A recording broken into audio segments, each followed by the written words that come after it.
All right, well, we have a firestorm brewing at Vanderbilt Medical Center where a series of leaked videos show doctors praising the massive cha-ching, cha-ching moneymaker of transgender surgery and how that has become a way for them. Good business for them. The headline, huge moneymaker, video reveals Vanderbilt's shocking gender care threats against dissenting doctors. Now that's the second part of this. Wait till you hear this.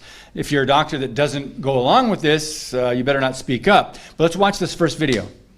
Starting in January 1st of 2017, according to the Affordable Care Act, insurance carriers are mandated to cover medical expenses for trans folks.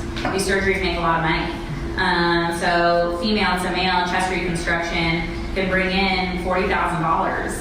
A patient just on routine hormone treatment, who I'm only seeing a few times a year, can bring in several $1,000s because that requires a lot of visits and labs. It actually makes money for the hospital.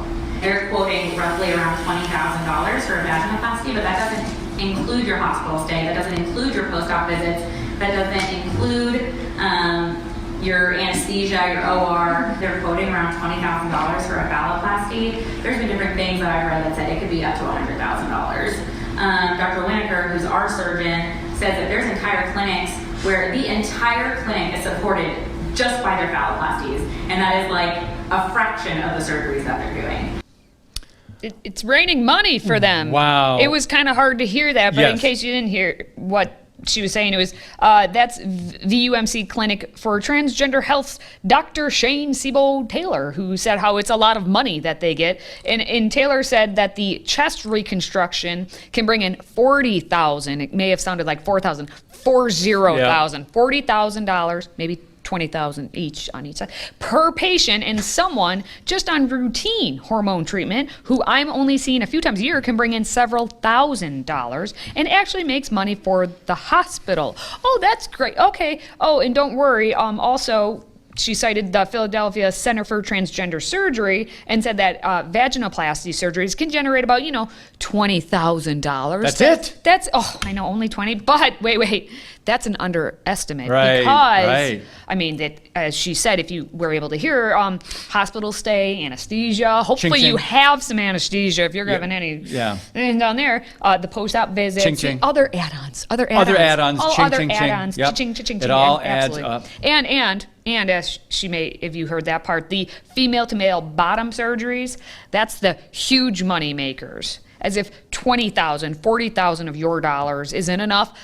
$100,000 For bottom female surgeries. to male bottom surgery. I mean, this is insane, and this is all coming to light because Matt Walsh of the Daily Wire lives now in Nashville, and he's been doing like all the work in the world this past year.